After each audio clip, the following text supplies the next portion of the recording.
Bonsoir à tous, bienvenue dans Buenas Aires Calcio. Encore ce soir 30 minutes ou un peu plus peut-être pour débriefer le football européen. Ça me fait plaisir de vous retrouver, on s'est pas vu lundi soir. Donc on va pouvoir débriefer pas mal de choses ce soir dans Buenas Aires Calcio, dont bien sûr les soirées, les deux soirées de Ligue des Champions qu'il y a eu il y a mardi et mercredi, des soirées de Ligue des Champions qui commencent à valoir cher, parce qu'on arrive à la 5e journée. Donc voilà. On va parler un petit peu de ça. On peut aussi un petit peu, bien sûr, parler du championnat, de la journée de championnat qu'il y a eu un petit peu avant, avec grand plaisir. Bonsoir au JCRM, bonsoir à tous. Ce soir, je suis là. La semaine passée, à la même heure, je dormais déjà malade. Eh ben, dis donc. J'espère que ça va mieux. C'est cool. Merci d'être là en tous les cas. Je vais reprendre, bien sûr, les Buenas Aires Calcio le lundi soir. Vous en faites pas, c'était juste... temporaire pour des empêchements ponctuels. Donc voilà, je vais absolument reprendre tous les lundis et les jeudis, les soirs de Coupe d'Europe, sans aucun problème. Bon, ce soir, j'ai intitulé Buenas Aires Calcio l'émission Lens, Dortmund et Galatasaray. Pourquoi ? Parce que effectivement, c'est les trois choses un petit peu marquantes que j'ai vues ces 2 derniers jours. Lens, le rêve prend fin, j'ai mis. On va en parler tous ensemble. Effectivement, je pense que là, le retour sur terre a été assez violent hier. Dortmund ne rate pas l'occasion, c'est aussi pour parler du groupe de la mort ou du groupe en or, comme dirait Philippe Genin. Donc voilà, le groupe du Paris Saint-Germain, du Milan, de Dortmund et de Newcastle, c'est le groupe le plus palpitant, je pense, un des groupes les plus palpitants, je pense, avec dans cette Ligue des Champions. Et puis enfin, Galatasaray va le faire. Et oui, je continue à suivre Galatasaray parce que je vous l'avais dit dès le début, dès le premier match de Ligue des Champions. Effectivement, ils sont tout à fait en capacité de passer en 8e de finale parce que le dernier match contre Copenhague risque d'être... tout à fait à leur portée et Galatasaray joue très bien au football. Donc voilà, encore hier contre Manchester United, ils ont fait une prestation absolument renversante, c'est le cas de le dire. Donc je voulais un petit peu en parler. Voilà. Alors, OJCRM qui nous dit le péno pour Paris à la dernière seconde, toujours pas digéré ici. Ouais. Après, c'est vrai que je comprends, si tu veux, on peut commencer à parler de ça. Je comprends tout à fait, mais c'est vrai que le Paris Saint-Germain est une des équipes en Europe, voire même dans le monde, qui s'est fait, et vous me passerez l'expression, mais qui s'est fait fourrer le plus, je pense, en Coupe d'Europe, à tous les niveaux. Donc bon. Pour une fois, ça tourne un peu dans leur sens. C'est pas comme si c'était certaines autres équipes qui ont pu avoir des facilités avec les penalties, que je ne vais pas citer ici pour pas heurter la sensibilité des plus jeunes supporters hispanisants, mais oui, effectivement, je pense que Paris, a pris son penalty là. Il y en a eu deux. Il y a eu 2 grosses situations, 3, voire même 3 d'ailleurs, parce qu'il y a aussi la faute sur Hakimi. Donc il y a trois grosses situations de penalty, 2 pour des mains où effectivement le ballon touche le corps avant de toucher la main, donc en théorie il n'y a pas penalty, et une pour la faute sur Hakimi, où là je pense sincèrement que Hakimi est déséquilibré de façon irrégulière dans la surface. Donc je pense que l'un dans l'autre, Paris aurait dû en avoir un. Malheureusement pour lui, l'arbitre VAR et l'arbitre d'ailleurs de centre a choisi le mauvais penalty, donc ça c'est pas terrible, parce que d'ailleurs l'arbitre VAR, vous avez vu, a été suspendu instantanément. Il devait arbitrer hier soir toujours la VAR d'un autre match de Ligue des Champions, et en fait il a été suspendu instantanément après le match du Paris Saint-Germain, parce que effectivement ne pas voir que la balle est déviée par une partie du corps, en fait je sais pas, faut juste pas regarder la télé en fait. C'est simple, c'est pas compliqué, donc voilà, c'est comme ça. Bref. Revenons à Lens. Donc on avait dit une prestation absolument incroyable contre Arsenal, le premier match, une prestation relativement, on va dire, acceptable contre Séville, où ils font match nul. Et puis après, bah, ça commence à se compliquer avec le PSV Eindhoven. Et puis là, bah là, c'est la cerise sur le gâteau. Hein. C'est le pompon sur la Garonne. Je sais pas, je pourrais continuer des expressions pas terribles comme ça. Mais là, 6-0, dont 5-0 en une mi-temps. Ça commence à piquer et tout d'un coup, le retour sur terre que je pensais être... Enfin, j'en avais parlé avec d'ailleurs un ami lensois. Je lui disais, si vous sortez des poules, c'est vraiment chaud. Avant le début des poules, je pense que pour moi, ils devaient marquer 2 points. Bon, ils en ont marqué un petit peu plus, donc déjà, c'est déjà pas mal. Mais je les voyais bien faire un match nul contre le PSV, un match nul contre Séville. Donc... c'est déjà bien, ils ont fait mieux que ça. Donc voilà, mais oui, je pense que ça va être très compliqué. Le dernier match contre le FC Séville va être très très compliqué pour aller chercher la Ligue Europa contre le FC Séville qui est le spécialiste numéro 1 de la Ligue Europa. Donc voilà, de la 3e place. La 3e place en Ligue des Champions, en gros, hein, dès que t'as Séville dans un groupe, t'es quasi sûr que c'est Séville qui termine à la 3e place. Donc voilà, donc je sais même pas pourquoi on discute. Donc voilà. OJCRM qui nous dit d'ailleurs dans ce groupe les 3 peuvent encore se qualifier même si le Milan c'est cata en ce moment. Oui, c'est vrai, mais on parlait d'un autre groupe là. On parlait de Lens, mais on va y venir après dans le groupe de Dortmund si tu veux. On va passer. Je vois que Lens ça t'embête, donc on va arrêter.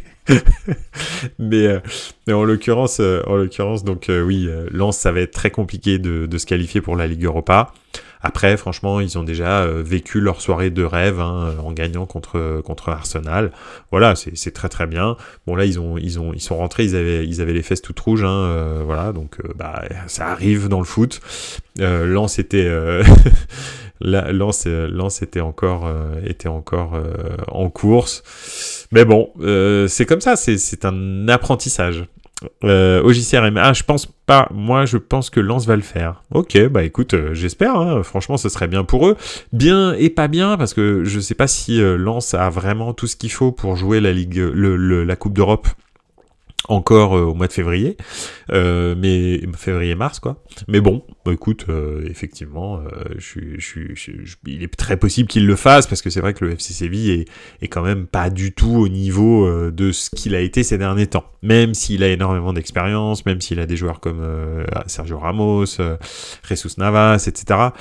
Voilà, c'est compliqué. Penalty pour l'OM là à l'heure actuelle tout de suite maintenant en direct. Eh ben écoute, je te souhaite que ça fonctionne. J'espère que ça va aller. C'est quoi le score? C'est 0-0 pour l'instant. Bref. Quoi qu'il en soit, c'est marrant, c'est un très beau jeu de mots, mais quoi qu'il en soit, voilà, le Lens aura fait sa campagne de Ligue des Champions, aura eu son moment de gloire, et ça c'est déjà pas mal parce que ils auraient très bien pu faire justement comme un club qui joue en ciel et bleu pendant trop longtemps, c'est-à-dire ne faire que de la figuration. But d'Aubameyang, bravo, c'est bien, tu vois, il est jamais trop tard hein, avec Aubameyang, on sait jamais, ça va peut-être le relancer. En tous les cas, oui, Lens a eu son heure de gloire. Ils auraient très bien pu prendre 0 points comme l'OM l'a fait malheureusement trop souvent en poule de Ligue des Champions. Donc voilà, donc c'est déjà très bien. Ils ont marqué les esprits. Ils ont offert une superbe soirée à leurs supporters. Maintenant, s'ils arrivent à accrocher l'Europa League, ce sera déjà fantastique. Donc voilà. Et si c'est pas le cas, ils auront pris des sous, vécu des moments d'expérience assez incroyables, et c'est le plus important. Donc voilà. Voilà un petit peu Lens qui le rêve prend fin. Voilà, c'est tout. Et puis Arsenal qui pour un premier retour en Ligue des Champions se débrouille très très bien. Hein. Franchement, vraiment impressionnant. On va voir en 8e de finale. C'est là où on va voir un petit peu ce qu'ils valent réellement. Donc voilà. Non, ça va être intéressant. On va passer au groupe de Dortmund, de Milan, de Newcastle et du Paris Saint-Germain. Donc Dortmund ne rate pas l'occasion, effectivement. Milan s'est présenté contre Dortmund avec une équipe énormément amoindrie par les blessures. Milan est le club en Europe qui a le plus de blessures musculaires depuis le début de saison. Hein. Je crois qu'il y a 21 joueurs sur 28 qui ont été blessés musculairement au Milan depuis le début de saison. Donc c'est absolument... égalisation de l'Ajax dans la foulée, nous dit OGCRM. En plus, je commente le match en direct. Ah, voyons, je suis absolument désolé pour toi et pour les supporters de Marseille. Mais bon, écoute. Au moins, ça annonce, c'est peut-être annonciateur d'un superbe match, un match un peu foufou, ça peut être marrant. Donc oui, je disais, Milan est l'équipe en Europe qui a le plus de blessures musculaires, 21 joueurs sur 28 qui ont été blessés au niveau musculaire. Donc on avançait sans Leao, sans notre milieu de terrain, etc. Bon bref, je vais pas tous les citer, mais il y avait une dizaine de joueurs qui étaient absents. Donc on a fait ce qu'on pouvait avec ce qu'on avait. Et je trouve sincèrement que Milan s'en est plutôt bien sorti dans le match. Le résultat, pas du tout. Et c'est ça qui est bizarre, c'est qu'en fait, si je repense au match, j'ai l'impression que Milan a dominé ce match, a eu beaucoup plus d'occasions, etc. Mais ce qu'on n'arrive pas à faire en Ligue des Champions, c'est marquer des buts en fait. Parce qu'au match aller aussi, on a eu beaucoup d'occasions. Contre Newcastle, au match aller, on a eu énormément d'occasions. Donc, en fait, c'est vraiment triste parce que ce n'est pas une question de création de jeu, etc. C'est vraiment une question de finition. Donc voilà, c'est encore maintenant, parce que j'y ai repensé. Alors, le jour du match, je pense que j'étais pas très très lucide, mais là maintenant, il s'est passé 2 jours et je suis persuadé que Milan a dominé ce match de la tête et des épaules et aurait dû le gagner. Et peut pas prendre 3-1 comme ça, alors que tu as 15 tirs cadrés ou un truc comme ça. Enfin, c'est pas possible. Donc, voilà. C'est comme ça, malheureusement. On n'avait pas les joueurs. Milan veut investir lourdement à l'intersaison, a priori sur un attaquant et sur un milieu de terrain.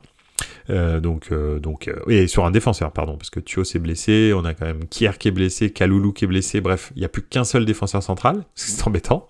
Donc voilà, et d'ailleurs c'est pour ça que Krunic a terminé en défense centrale. Bref, Dortmund, eux, en revanche, bizarrement, alors que depuis le début du groupe, et je pense que je suis pas tout seul, mais depuis le début du groupe, je pense quand même que Dortmund, tout le monde le voit 4e, et finalement Dortmund, c'est les premiers à être qualifiés. Donc ça, c'est quand même la grosse cote, la grosse surprise. Honnêtement, je m'attendais pas à ça, vraiment pas. Donc voilà. En parlant du Milan AC, votre ancien joueur Rebic, il a pris 5-0 contre Bruges. Ouais, le pauvre. Pipovici, salut, ça fait plaisir que tu sois là. Salut, oui, le penalty de Giroud nous a plombé direct et Thio nous a achevé le moral. Effectivement, t'as tout à fait raison. Je pense aussi que, effectivement, si au bout de 5 minutes, Milan mène 1-0, c'est complètement différent d'être mené 1-0 au bout de 9 minutes à domicile. Donc c'est vrai que Giroud, je pense, est quand même assez responsable de ce qui s'est passé mardi soir. Ça, je suis tout à fait d'accord. Et Hummels, il tient la route un peu trop encore aussi. Ouais, Hummels a fait un match absolument stratosphérique contre Milan. Ça, c'est vrai. Et a priori, c'est pas son premier... Enfin, moi, je l'avais vu très très bon en Ligue des Champions depuis le début de la campagne. Donc, non, franchement, autant en championnat, je trouve pas rayonnant, mais en Ligue des Champions, je sais pas ce qu'il fait, il se met au niveau dans sa tête et hop là, c'est parti. Donc, voilà. Voilà un petit peu pour Dortmund. Et bien sûr, de l'autre côté, il y avait un autre match. Il y avait le Paris Saint-Germain qui recevait Newcastle après la roustade reçue à St. James Park. Paris avait à cœur de se venger, de laver l'affront. Et puis ça s'est pas passé exactement comme prévu. Pourtant Newcastle avait énormément d'absents, pareil. Newcastle est pas non plus dans une forme étincelante en championnat. Ils sont 7e de Première Ligue, donc c'est pas non plus le top cadre que ça a pu être la saison dernière en étant 2e quasi toute la saison. Donc c'est vrai que Paris avait normalement tout ce qu'il fallait sur le papier, parce que on va voir que encore une fois Paris, dès qu'on met de l'intensité, malheureusement tout s'éteint parce qu'au milieu de terrain il n'y a pas de répondant, tout simplement. Et c'est quelque chose que j'avais noté, c'est quelque chose que Milan a mis en exergue quand on avait Moussa, Reinders et Loftus-Cheek au match retour. Et là, c'est encore quelque chose que Newcastle a mis en exergue, alors qu'ils n'avaient pas du tout leur titulaire. Enfin, il y a énormément de titulaires qui manquaient. Il y avait des jeunes du centre de formation qui étaient là un petit peu par hasard. Et pourtant, juste dans l'intensité, en fait, ils ont perturbé le milieu parisien. Après, très clairement, il il y a aussi un gros problème, hein, c'est que Dembélé, il marque jamais un but. Le mec, pour marquer un but, il lui faut 187 occasions. Et ça, c'est quand même dramatique, parce que c'est clair que si Dembélé, il marque la moitié de ses buts là, hier, Paris gagne, je sais pas, 4-0, donc ou 4-1 bon, en l'occurrence. Mais c'est pas ce qui s'est passé. Dembélé est passé vraiment complètement à travers. Donc voilà. Le jeune de 17 ans de Newcastle, il est trop fort. Je l'ai vu jouer contre Chelsea et Paris, j'aime beaucoup. Ouais, c'est clair, je suis d'accord. Mais tu parles de qui? Gordon? Celui à gauche? Ce qui est dommage dans ce groupe, c'est que je vois 4 équipes méritantes. Ah oui, oui, non, t'as raison. Toutes les équipes ont fait des bons matchs à un moment ou à un autre de la campagne. Et celui qui a été le plus constant, c'est Dortmund, qui a fait l'exploit d'aller gagner à St. James Park et l'exploit d'aller gagner à Milan. Donc oui, très clairement, effectivement, c'est finalement logique que Dortmund se qualifie. Paris n'a pas réussi vraiment à s'imposer ni à la maison ni à l'extérieur. Ils ont fait une grosse prestation à l'aller contre Milan, mais c'était pitoyable au match retour. Et puis Newcastle a démarré très très fort, un petit peu comme Lens, et puis s'essouffle un petit peu là sur la fin. Donc en tous les cas, moi je dois Miley Lewis et et Livramento, absolument, tu as tout à fait raison. Oui, parce que Gordon, il est un peu plus, il me semble. Ah bah oui, parce qu'il joue en espoir, Gordon, il a 20 ans, je crois. Gordon, c'est pour moi, moi je l'adore, lui. Donc voilà. Livramento, il fait un sacré numéro devant la surface là sur le but. Hein. C'est quand même, il le regarde tous passer en fait. C'est assez hallucinant. Mais bon, bref, passons. Oui, donc ouais, moi aussi je suis fan. Si tu vois, lui, si on peut le recruter à Milan, là c'est bien. Mais bon, c'est un sacré prix, je pense. Donc voilà. Mais oui, Paris, je sais plus ce que je disais. Donc je vais arrêter de vous dire que je savais ce que je disais, parce que c'est pas le cas. donc voilà. En tous les cas, oui. Oui, non, ce que j'allais dire, voilà, ça y est, j'ai retrouvé j'ai retrouvé le fil. Bah voilà, c'est tout ici. Il suffisait de réfléchir un petit peu. Moi, personnellement, en tant que supporter milanais, d'ailleurs, Pipovici, j'aimerais bien savoir ce que t'en penses, et même au JCRM, mais je serais très satisfait si Milan accrochait la Ligue Europa. Parce que j'ai vraiment envie de voir Milan à ce niveau-là. Je pense que le Milan a plus le niveau de faire une belle épopée en Europa League que de faire une belle épopée en Ligue des Champions. Donc voilà, vraiment, j'ai hâte de voir ça. J'aimerais beaucoup que Newcastle n'aille nulle part, soit quatrième du groupe. Et puis, pas parce que je les aime pas, c'est parce que s'ils sont pas quatrième, ça veut dire que Milan est quatrième. donc voilà. Et Paris, très honnêtement, je pense qu'ils vont le faire, juste prendre un point pour assurer la qualification, ils vont le faire. Après, est-ce que en gagnant à Dortmund qui est déjà qualifié, hein, est-ce que ils iront aller chercher la victoire pour terminer premier du groupe, pour potentiellement ne pas prendre un gros, ou en tous les cas pas un trop gros, hein, parce que on sait bien qu'en Ligue des Champions, des fois, il y a des gros qui se trouvent, et souvent Paris, quand ils terminent premier, ils prennent le gros qui se trouve, hein, t'es sûr et certain, à cause du nombre de clubs français en lice, hein, avec ce tirage au sort où les joueurs entre eux ne peuvent pas les pays entre eux ne peuvent pas se rencontrer. Paris prend quasi à chaque fois un gros en huitième de finale, parce que en fait, comme ils sont tout seuls à être français, en fait le tirage au sort c'est toujours pour eux, quoi. Donc voilà.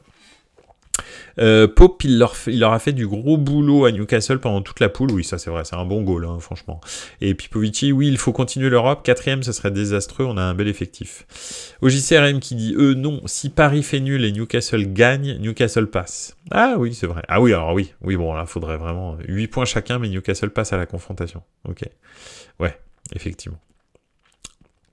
Ouais, effectivement. T'as raison. Écoute, on verra bien. On verra bien. En tous les cas, c'est quand même un match, c'est quand même un groupe de fous où tout est possible encore sur la fin. Milan après, bon, eux, il faudrait vraiment un concours de circonstances absolu pour qu'ils passent en huitième de finale de Ligue des Champions. Mais bon, va savoir. Paris qui perd et Milan qui gagne, ça peut se jouer, mais ça me semble compliqué. Mais bon. On va voir, on verra bien. Après, le match est quand même dans 2 semaines. On récupérera probablement les AO, on récupérera pas mal de gens, donc voilà, on verra. Paris aussi récupérera des gens aussi. Hein. Ce sera pas la même équipe que celle qu'il y avait hier soir.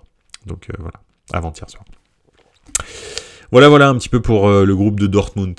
Et puis je vais terminer tranquillou, hein, par par Galatasaray. Galatasaray qui a fait hier un match absolument incroyable contre Manchester United. Voilà, alors toujours un petit peu à l'arrache comme contre le Bayern. Par exemple, mais c'est une équipe qui, moi, en tous les cas, me transmet de l'émotion, Galatasaray. Elle ne lâche jamais rien, elle a des très bons joueurs, elle est limitée techniquement dans le fond de jeu, hein, très clairement, par rapport aux très gros cylindrés que sont le Bayern, etc. Mais elle a quelque chose, et ils ont aussi un état d'esprit et des joueurs très bons, hein, il faut dire. Icardi est très très bon, et ils ont réussi à vraiment faire une très belle... un très beau collectif. Donc voilà.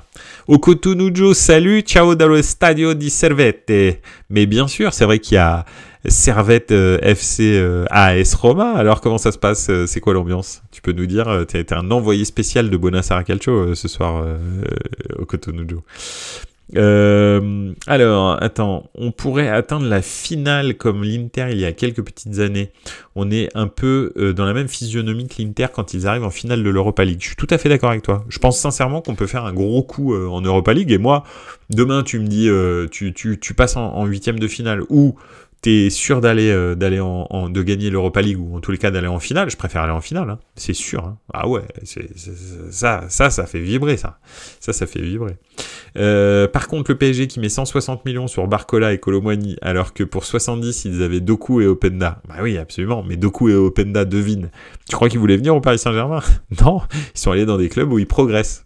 Pas comme Barcola et Kolo Muani. C'est ça le truc. La petite magie qu'il y a là-dedans. Quel match il était beau, ouais, le match de Galatasaray était fou, c'est vrai. Au JCRM, Ziyech, j'étais trop heureux pour lui, je surkiffe ce joueur. Ouais, c'est vrai, c'est un sacré caractère, Ziyech. C'est même un caractériel tout court, hein.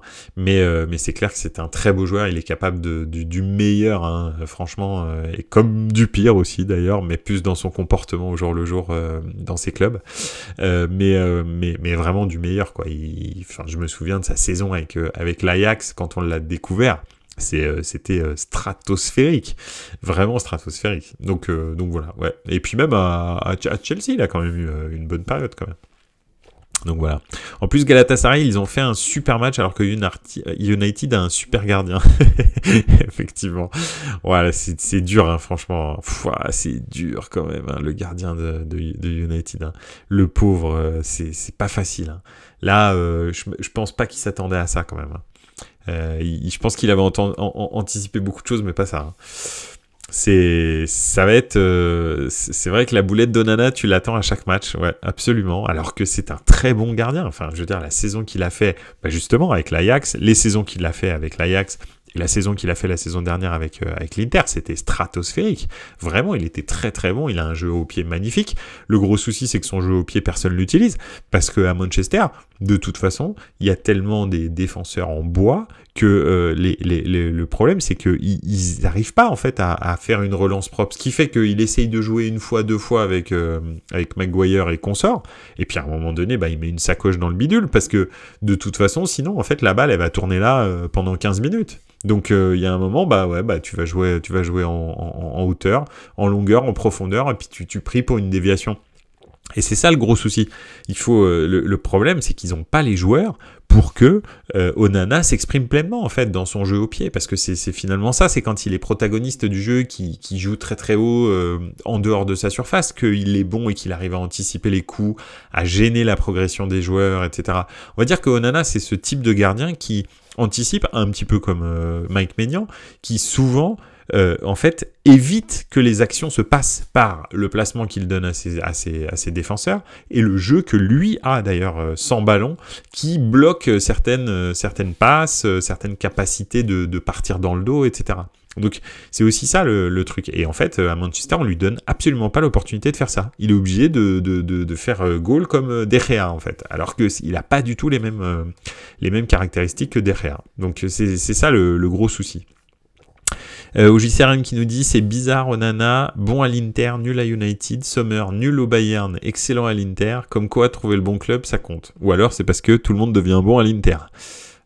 confère Çalhanoğlu par exemple. Mais bon, bref, il faut quand même avouer certaines choses de temps en temps, même si bien sûr vous savez ce que je pense de nos cousins Oni. Voilà. Au JCRM, à l'inverse, Donnarumma, faut pas le faire jouer avec ses pieds. Absolument. Voilà, tout à fait. Donnarumma, c'est simple. Tu lui demandes de mettre des sacoches, et puis sinon, bah, tu lui passes pas la balle. Voilà, c'est réglé. Mais ce que fait Enrique, c'est-à-dire lui demander de relancer court, etc., alors que très clairement, il n'a pas les capacités pour le faire, franchement, il faut arrêter aussi, parce que le pauvre, en fait, tu le mets en galère en permanence, et tu le fais pas briller pour ce qu'il est bon, c'est-à-dire des arrêts sur la ligne, et ramasser des dollars par terre. Donc voilà, c'est ça. Il a deux trucs où il est pas mauvais. C'est essentiellement ça. Pipovici, il faudra faire une rubrique sur ses gardiens annoncés les meilleurs au monde et 2 mois après sont des chèvres. Donnarumma et Edouard Mendy, tu sais que j'allais en parler. Kepa, alors là, lui, ouais, De Gea, ouais. Franchement, je suis d'accord avec toi sur Donnarumma, Edouard Mendy, Onana. Vraiment, je suis tout à fait d'accord. Kepa et De Gea, c'est autre chose. Kepa, en fait, c'était un super prospect qui, dès qu'il a été transféré de son club en Espagne à Chelsea, a été une catastrophe. Donc, c'était compliqué de dire que c'était le meilleur gardien du monde. Et ensuite, De Gea, il était pas mauvais. Quand il est arrivé à Manchester, le football était différent et il était très très bon parce que à l'époque, les goals étaient vraiment différents, c'est-à-dire jouait beaucoup moins avec les pieds et surtout, il était dans une équipe dominante quand il est arrivé. Ce qui fait qu'en fait, lui, tout ce qu'on voyait, c'est que de temps en temps, il faisait des arrêts exceptionnels sur la seule occasion qu'il allait subir. Et puis ensuite, ça a commencé à tourner, parce que Manchester est devenu une équipe pas du tout dominante, beaucoup plus dominée. Ce qui fait qu'il a commencé à avoir un volume de tir et des interventions beaucoup plus fréquentes. Et là, on a commencé à voir le problème avec De Gea, qui est pas un goal qui est fait pour ça et qui n'est pas du tout protagoniste du jeu. Et le football a évolué aussi à un moment donné. Voilà quoi. 2-1 pour Marseille, Mbemba, bravo. Okutunujo, quand tu veux, hein, tu nous fais une petit reportage là du stade de Genève, hein, avec grand plaisir pour savoir combien il y a, quelle est l'ambiance, etc. Est-ce que t'es avec un fumier torse nu au milieu des ultras ou pas, voilà, faut pas hésiter. Hein. Donc voilà, n'hésite pas. 0-1 pour Rome, Lukaku. Ah bah tu vois, ouais. Écoute, ouais, Lukaku. Bon, bah écoute, au moins il aura servi à ça. Marqué au stade de Genève, c'est déjà pas mal. Donc voilà. En tous les cas, Galatasaray, probablement, dernier match contre Copenhague, il mérite de passer. Et je pense que ça va être la petite surprise de la Ligue des Champions de cette année. Je pense sincèrement que ce serait tout à fait possible que Galatasaray passe même en quart. Ça dépend du tirage, mais vraiment. Franchement, vraiment pas mal. Donc voilà. Je vais réagir à ce que dit Pipovici. Les Italiens à part Milan sont tous dans le coup. Effectivement, c'est vrai. Et la Lazio, incroyable, ça craque pas. Ouais, c'est vrai qu'ils sont revenus absolument. Et puis, Immobilier qui rentre en cours de match marque un doublé. Bravo. Le truc, c'est...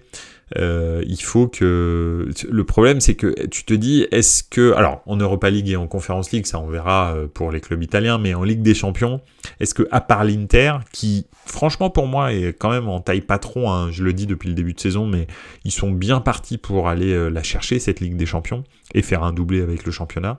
Je pense qu'ils ont les armes pour répondre à n'importe qui, même si hier, il avait changé quasi toute l'équipe, il y avait un titulaire, hein, je crois. Donc, tu peux pas te baser là-dessus, et même avec un seul titulaire, ils ont réussi à faire cette égalisation et prendre un point. Donc voilà, donc je pense que le problème c'est que les clubs italiens effectivement en Ligue des Champions sont là, mais ni Naples ni la Lazio, je les vois passer les huitièmes. Très honnêtement, hein, ça va être très compliqué de faire autre chose. Oui, ils vont passer probablement, ils vont aller en huitième, mais je pense que ça va s'arrêter là.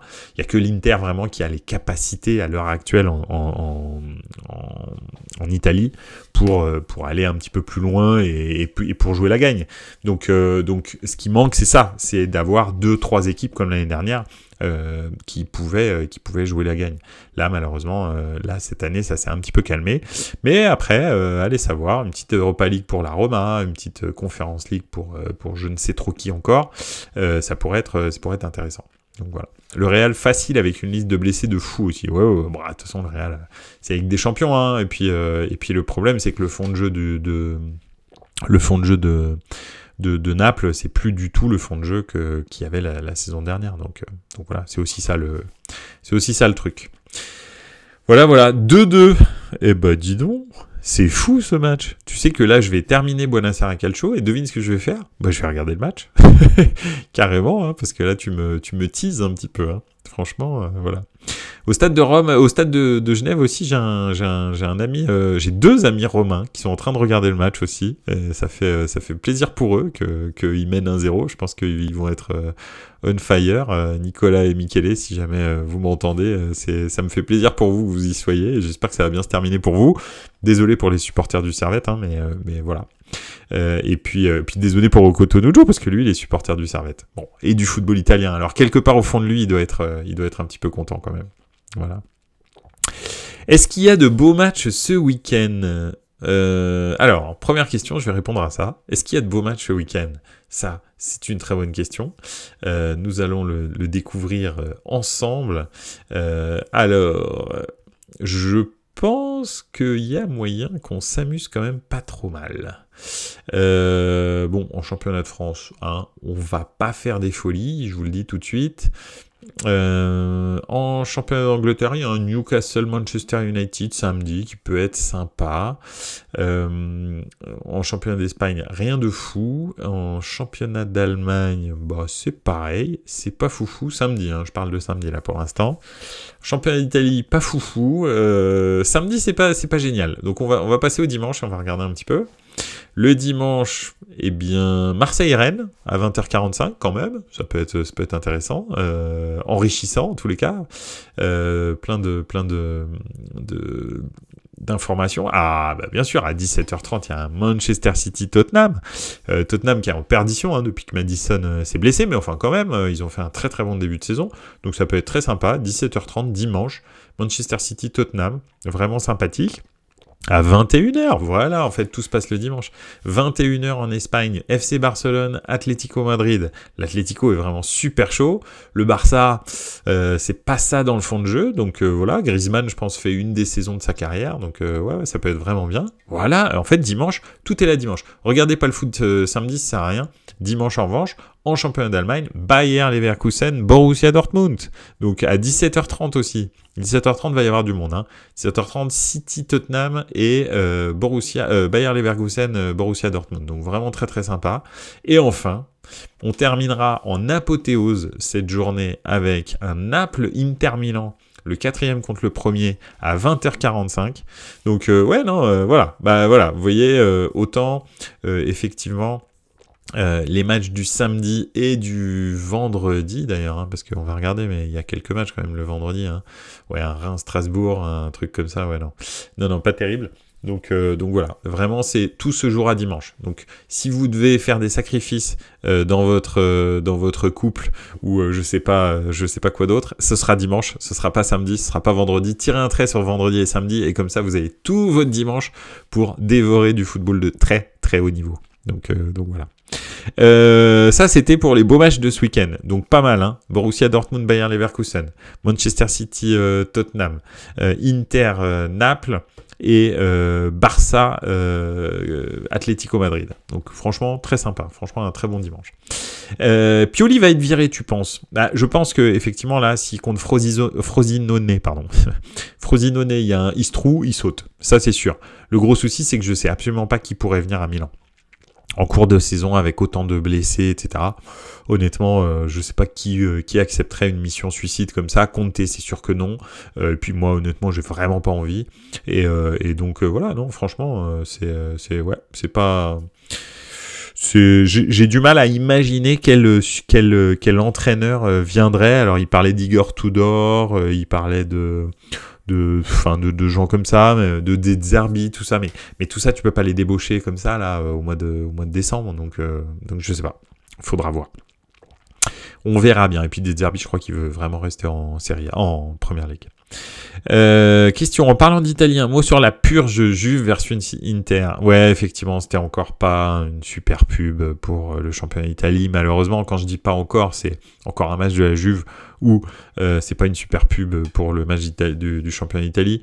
Parce que, bon, la Juve était clairement venue pour subir et contrer.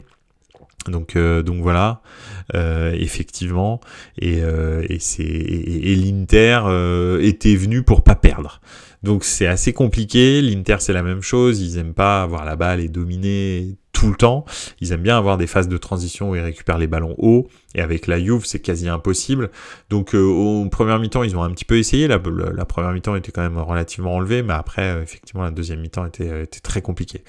Donc voilà, donc c'est vrai que c'est pas une super pub. Après, je comprends la position des deux équipes. Voilà, la Juve,